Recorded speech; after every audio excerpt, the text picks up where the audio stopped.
سلام بچه‌ها، امیدوارم که حالتون خوب باشه. امروز یه روز خیلی خاصه برای من. امروز روز تولد منه. راستش هر سال روز تولدم یه لحظه وای میستم، به مسیر زندگیم نگاه میکنم، چیزایی که به دست آوردم و چیزایی که از دست دادم و هدفهایی که هنوز دارم براشون میجنگم. امسال برای من یک سال کاملا متفاوت بود، از تموم کردن دندون پزشکی گرفته تا مهاجرت، سفر، تلاش برای ساختن یه زندگی جدید. نمیدونم سال آینده این موقع کجای دنیا باشم، ولی یه چیز رو میدونم، هیچ وقت دست از تلاش بر نمیدارم. امروز هم میخوام شما رو با خودم توی این روز همراه کنم. پس بریم ببینیم تولد امسال من چطور میگذره.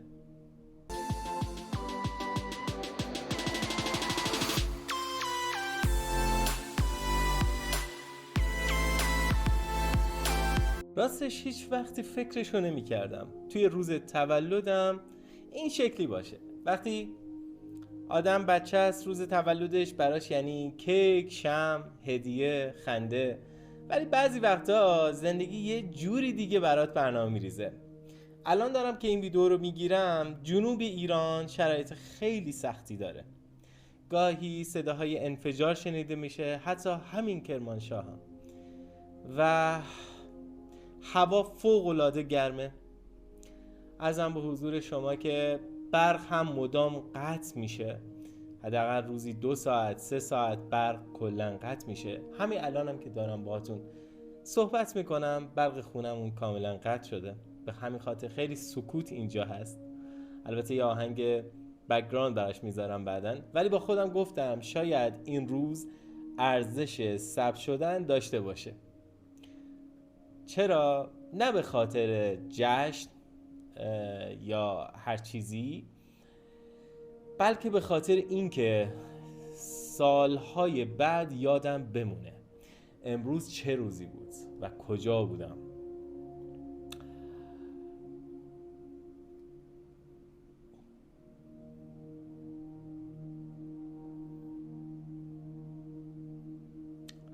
پارسال دقیقا همین روز بود من بنگلور بودم و تولدم رو تنهایی گرفتم.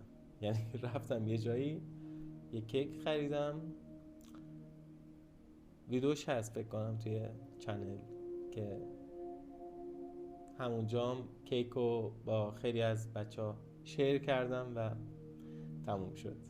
اگه بخوام صادق باشم، زندگی من اصلا اون چیزی نبود که وقتی 18 سالم بود تصور میکردم. سالهای زیادی رو صرف درس خوندن کردم، دندون پزشکی، و خیلی خوشحالم که این رشته رو خوندم. خیلی بهش علاقه دارم. شما نمیدونید سالها من اینجا کنکور دادم، تو همین اتاقم کلی درس خوندم ولی نمیشد. ولی هند این موقعیت رو بهم داد که من بتونم اونجا دندون پزشکی بخونم. وقتی یاد هند میفتم، شبهای امتحان، استرساش، مهاجرتی که کردم و تنهاییام که اونجا بودم، بدون هیچ دوستای زیادی نداشتم. ببین دوست داریم تا دوست. ببین از نظر من رفیق اصلا دوست نیست. رفیق یه کسیه که همیشه همراهته.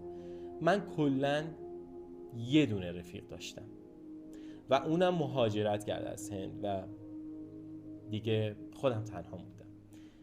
خیلی از دوستای خودم امروز زندگی خیلی آرومی دارن، ولی من هنوز دنبال ساختن آینده هستم.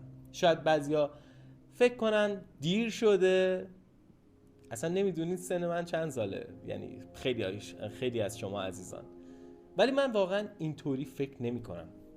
ببین من امروز توی سال 1405 هجری شمسی هستیم. من متولد 67 هستم، 1367.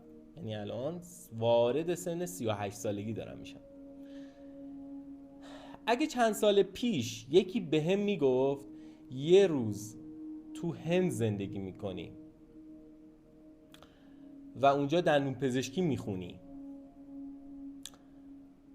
و بعدش کشورهای مختلف سفر میری، شاید باور نمیکردم. اصلا باور نمیکردم. ولی زندگی همیشه قابل پیش بینی نیست. اینو یادتون باشه.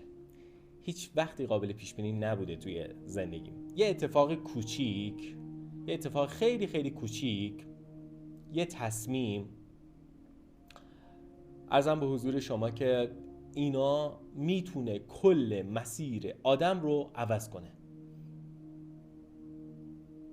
امروز وقتی به گذشته دارم نگاه میکنم، دارم میبینم که هم از بعضی از تصمیمام خیلی خوشحالم و اینکه هم از بعضی هاشون واقعا درس گرفتم. راستش امسال هیچ آرزوی عجیب و غریبی ندارم و دنبال چیزای لاکچری و نمیدونم ماشین لوکس و خونه بزرگ و عرضم به حضور شما اینا نیستم. فقط آرزو میکنم هیچ خانواده‌ای صدای جنگ رو نشنوه، هیچ مادری نگران بچهش نباشه، بچهش که سرباز باشه توی یک جایی، اونم به اجبار، هیچ بچه‌ای با ترس از خواب بیدار نشه. من آرزوی آرامش دارم برای هممون. واقعا یکی از با ارزش‌ترین چیزهای دنیاست. امروز 38 سالم شده.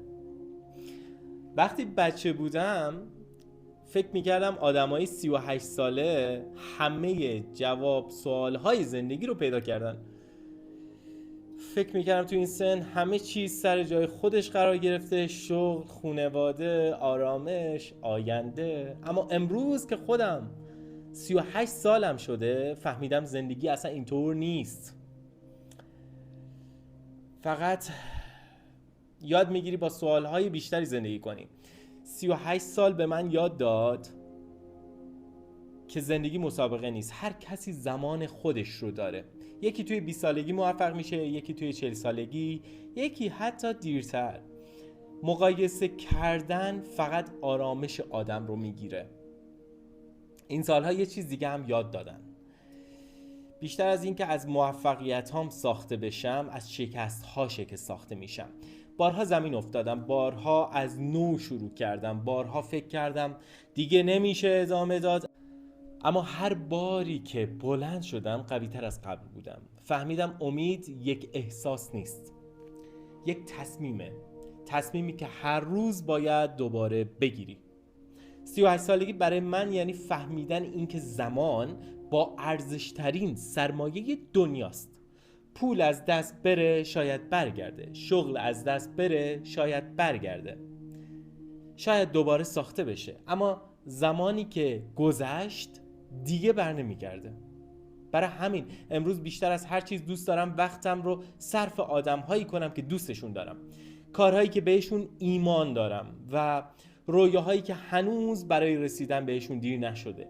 یه چیز دیگه هم فهمیدم، خوشبختی مقصد نیست. خوشبختی همون لحظه های کوچیکیه که شاید قبلا از کنارشون رد می شدم.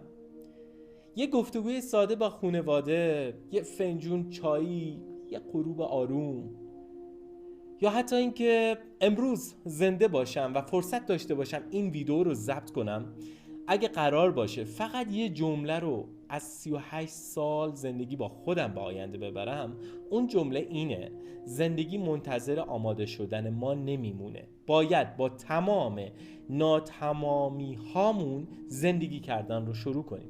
و شاید مهمترین چیزی که امروز میخوام به خود 18 سالم بگم این باشه: کمتر بترس، کمتر خودت رو با دیگران مقایسه کن، بیشتر زندگی کن و هیچ وقت امیدت رو از دست نده، چون بعضی از قشنگترین فصلهای زندگیتون درست بعد از سخت‌ترین روزها شروع میشه. چیزی که خودم تجربهشو کردم و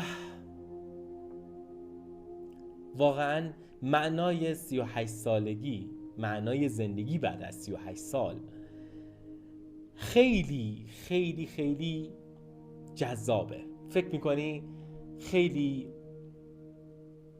از مسائل زندگی رو فهمیدی، ولی همچنان فکر میکنی خیلی از مسائل زندگی رو باید یاد بگیری. آره، خواستم این حسمو با شما به اشتراک بذارم. مراقب خودتونم باشین. بدرود، تا ویدئوی دیگر پیروز باشید.